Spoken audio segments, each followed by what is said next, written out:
مرحبا أصدقائي، شلونكم؟ هلا وكل الهلا بيكم بفيديو اليوم لتحضير طبقنا الرئيسي لهذا اليوم واللي هو الدولمة العراقية الطيبة. طبعا الدولمة هي سيدة المائدة العراقية، وبالنسبة لي كل أنواع الدولمة خير وبركة وطيبة. تعالوا نحضرها بطريقتي. عندي هنا مجموعة من الخضروات، كميتها ونوعيتها حسب رغبتكم. تحبون تزيدون باذنجان، تحبون تقللوه، تحبون تكثرون بصل، تحبون تشيلوه براحتكم. عندي هنا الخضروات اللي تنحفر حفرتها، وقشرت اللي يتقشر من عندها، وبديت بهالشكل هذا بشوية زيت نباتي أحمس أو أشوح الخضار بكل الاتجاهات حتى تاخذ لون حلو ويصير طعمها جدا جدا طيب. بعد أن تاخذ الخضار وياي هذا اللون الحلو، أشيلها وأرفعها على جهة وأخليها إلى أن تبرد. بالنسبة لقطع السلك فأني بعد أن أغسلها بصورة جيدة وأقطعها، أصب عليها مي حار بهالشكل هذا، ورأسا مباشرة أفرغ من عندها المي الحار حتى قطع السلق عندي تصير لينة وطرية، ومن أجي ألفها وأشكلها أقدر بمنتهى السهولة أتحكم بيها. بالنسبة للبصل فأني بهالشكل هذا أقشره وأشطره من النص، بعدين أفوره بشوية مي. أول ما أشوف عندي حبات البصل بدأت تتفتح شوية، أبدي بهالشكل هذا أفرغها من المي الحار، وأبدي أسوي الطبقات مالت البصل بالطريقة اللي تشوفوها. هذا الغلاف الشفاف اللي يغلف عندي قطع البصل أرفعه حتى الدولمة مالتي يصير بيها لمعة، ومن تلشع عندي حبات البصل أسفل الجدر يصير شكلها وي وي وي وي. بهالشكل هذا أني كملت إعداد الخضار اللي راح أخليه بالدولمة، ومثل ما اتفقنا كمية ونوعية الخضار حسب رغبة العائلة. ضيفوا الشغلات اللي تعجبكم. طيب راح ننتقل هسه لتحضير حشوة الدولمة. أنا أضيف كمية من البصل أثرمه ناعم، كمية من الطماطة، آخذ جزء من لب الباذنجان والكوسة والبطاطا أو البوتيتا اللي حفرناها، مو كلها، آخذ كمية من عندها بهالشكل هذا تشوفوه. أضيف أيضا المعدنوس أو البقدونس، أضيف شوية من الشبند أو الشبت، تقريبا ملعقة طعام من الشبند فقط مو أكثر، حتى طعم الدولمة ما تتغير عندكم وما تمرمر. أضيف أيضا كمية من الثوم، وكل المقادير كتبت لكم إياها في صندوق الوصف. ويا هاي الخضروات راح أضيف 3 أكواب من الرز غسلتها ونقعتها لمدة ربع ساعة، وراح أضيفها ويا هاي الخضروات. ويفضل دائما نستخدم حبات رز تكون صغيرة، يعني لا تستخدمون الرز البسمتي الحبة الطويلة بتحضير الدولمة أبدا ما يرهم. فدائما حاولوا تستخدمون التمن أو الرز اللي تكون الحباية مالته صغيرة. التوابل اللي راح أضيفها هي كبابة، كمون، سماق، فلفل أسود، ملح، والليمون دوزي أو ملح الليمون. مثل ما قلت لكم كل المقادير كتبتها في صندوق الوصف. طيب راح نضيف همينة 3 ملاعق طعام من معجون الطماطة، لأنه أنا ضفت 3 أكواب من الرز. لكل كوب من الرز ملعقة طعام من معجون الطماطة حتى لون الدولمة عندنا يطلع حلو. ضفت أيضا 8 ملاعق طعام من دبس الرمان، كمية الحموضة حسب رغبتكم وحسب نوعية دبس الرمان اللي تستخدموها. ضفت أيضا 3 كوب من الزيت النباتي. وآخر شي راح أضيفه هو اللحم، واللحم ممكن تستخدمون لحم مفروم أو لحم أنتم مقطعيه بإيدكم ثارميه بالسكين ثرم ناعم، وهو طبعا الأطيب. لكن أنا دائما أخلط الخضار مع بعضها وأتأكد من الحموضة والملوحة مالت الحشوة، يلا بعدين أضيف اللحم حتى يعني أقدر أتذوقها. فهنا أنا خلطت كل المكونات مع بعضها وحاولت أتذوقها طبعا بدون ما أبلعها، مجرد تذوقت المكونات من شفتها أوكي تمام، نزلت اللحم وبديت بهالشكل هذا أخلط المكونات مالت الحشوة مع بعضها. مثل ما قلت لكم إذا الثرم مالت اللحم كان بالإيد قطعوه قطع صغيرة تطلع وياكم تحفة.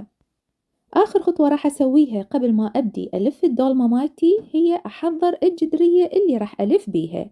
بالنسبة إلي أني لازم أحمس اللحم اللي أخليه بالجدرية مالت الدولمة لي جوا بهالشكل هذا وأنطيه لون حلو. راح أضمن إنه ما راح يصير عندي العفو أي طعم زفر أو غير مرغوب بالدولمة. فضروري اللحم اللي تخلوه بهالشكل هذا أسفل الجدر تحمسوه بشوية زيت، وترتبوه بجدرية الدولمة بهالشكل هذا ويا سيقان السلق إذا حبيتوا. طيب هسه كل شي عندنا صار جاهز، يبقى فقط نبدي نلف الجدرية مالتنا. طبعا حاولت قد ما أقدر إنه أختصر لكم طريقة شرح الدولمة، لأنه أنا منزلت لكم إياها سابقا بالتفصيل الممل، فاليوم حتى ما يصير عليكم الفيديو طويل وممل حاولت قدر الإمكان إنه أختصر بالشرح وبالخطوات لأنه يعني هي تقريبا معروفة للكل، واللي يحب يشوف كل شي بالتفصيل فأني منزلت لكم إياها في فيديوهات سابقة.